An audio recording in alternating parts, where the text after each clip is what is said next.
Hey everyone, Mr. Sujano here. In today's video, I'm going to quickly go over the recently announced Capcom Home Arcade System. Let's get started. Alright, so a few weeks ago, Capcom dropped the news that they are coming out with a home arcade system, a plug-and-play system. And if you're wondering what it looks like, well, it's right there. So you can definitely see that it is a giant Capcom logo with some arcade parts on it. The wires are coming right out of it, assumingly going right into a TV. So let's scroll down here and see what they're offering. It says, the greatest Capcom arcade games experienced on the ultimate home arcade. Celebrating a true champion of arcade gaming.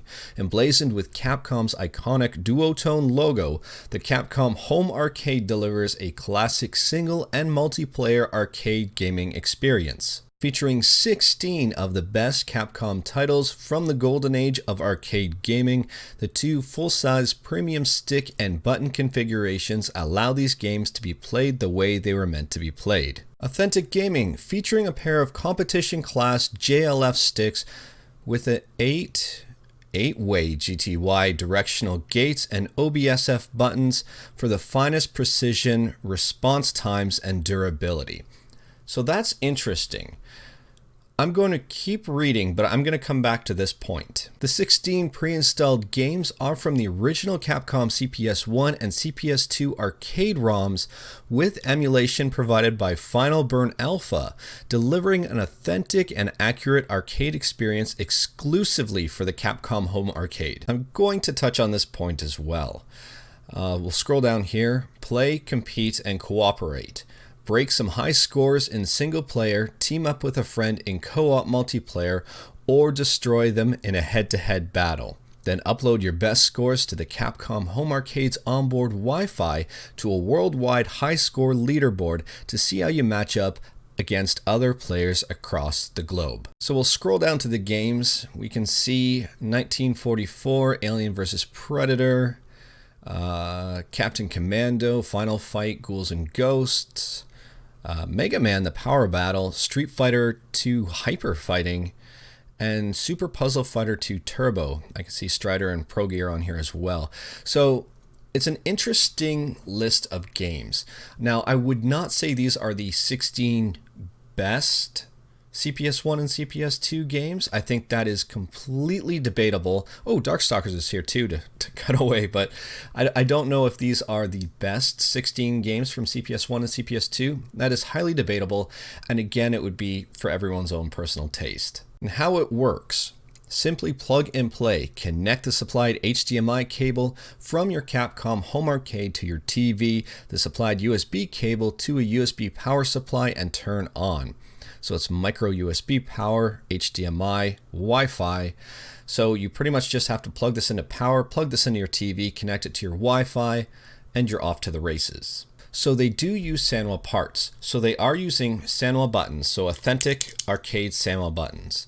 Another thing they're using are authentic arcade Sanwa JLFs, which is really, really good. So that means that these are arcade grade parts, which does say a lot. So it does say that they are taking the time to put in quality parts as opposed to just anything in the machine. Something that's interesting here though is they say it comes with a Sanwa JLF, obviously this right here, with an 8-way GTY directional gate. I find that statement very interesting because on the arcade cabinets, none of them, to my knowledge, ever came with an 8-way gate. That's an after customization piece that you can put on. And if you're wondering what I'm talking about, this is a silent Sanwa stick. However, this is the gate here. And what the gate does is the gate restricts the movement of the joystick. So it kind of protects it from hitting all the electronics and micro switches on the inside. But if you can see here, the stock one is in a square, so if I trace it on the outside, you can see the joystick moves in a square pattern. With the 8-way, this is an 8-way gate. You can see it right here. When you put an 8-way gate on, it changes the outside of the stick. So I'm just going to try to hold this a little bit in place. And you can see it goes from a square to an octagon. And what that does is when you bring your stick along the outside, it's going to go in an octagon pattern instead of a standard square. And some people may say that's not a big deal.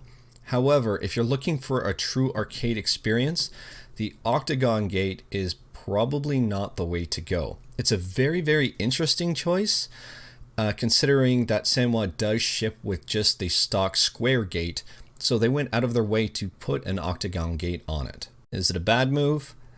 Maybe, maybe not. Some people prefer square. A lot of people put on octagon gates on aftermarket on their sticks anyway. So it's really personal preference, and considering it is a Sanwa piece, you could probably just open it up and swap it yourself anyway. So moving on, another point that I wanted to touch on is that it's using Final Burn Alpha. So Final Burn Alpha is an emulator. If you've ever used Fightcade online, it uses Final Burn Alpha. And coincidentally enough, it does use CPS 1 and CPS 2 games, as well as also CPS 3, which this system does not have. And if you're wondering what Fightcade is, check out my other videos. I'll leave a link in the description on how to set it up and use it. That being said, it is up for pre-order right now on Capcom Europe, and I think also on Amazon in Europe. So not available for pre-order yet in the States or Canada. And if you're wondering the cost, I can see €229.99, which in Canada translate to, it's close to $350. So if you want to know my thoughts on it, there are some interesting choices. For example, the Capcom logo, and I can see, for example, the player 1 and player 2 experience. You can see the bottom here where your wrist would be resting is going to be different. So if you're a player 1, you've got a nice smooth surface to work with. If you're player 2, especially right at the tip of the M there, you've got some indentations that might be a little awkward or uncomfortable. I do like how the buttons are colored to match the Capcom unit. I'm going to guess, and this is just a guess, that they are clear Sanwas with a paper insert on the inside to match the theme. I'm not certain that they're painted buttons. I think if that were the case, that the paint might rub off. Maybe it's a decal on there. I don't know at this point. However, I'm assuming they are clear buttons with a paper insert on the inside, which is kind of neat. Another thing I see is you'll probably have to play this on a tabletop with player 1 and player 2, as I'm not certain this is going to fit on someone's lap nicely, or if you're sitting beside someone and try to put it on both of your laps, not sure it's going to be the most comfortable situation. However, for the price, so I'm going to go on Canadian prices here for a second and look at $350, okay? So fight sticks in Canada, anyway, they can go from $100 to $300 for a nice fight stick. Now, if we're looking at 2 fight sticks, again with official Sanwa parts, you're going to be running up close to that $300, $350 anyway. So if you are looking for an at-home system using arcade parts, then this kind of makes sense in that regard. This might be a good option for someone looking for, you know, an arcade system, maybe for their kids, maybe for them, and just something that you can play with a friend. Since it's using ROMs and Final Burn Alpha, I don't doubt for a second that you probably will be able to mod this at some point. So if your game's not listed on here, there's a good chance somewhere down the line you'll probably be able to put your own game on. However, don't hold me to that. Anyways, that's all I've got for today. If you liked the video, leave a like. If you didn't like the video, leave a like. Hit that subscribe button, check out my other videos, and let me know what you think about this Capcom Home Arcade System in the comments below. I'm really curious to see what people are saying about it. I've seen a lot of people who are all for it. I've seen a lot of people who are all against it. I think it's really interesting, and being a retro gamer, I think it's a plus for the market. Thank you, everyone. Take care.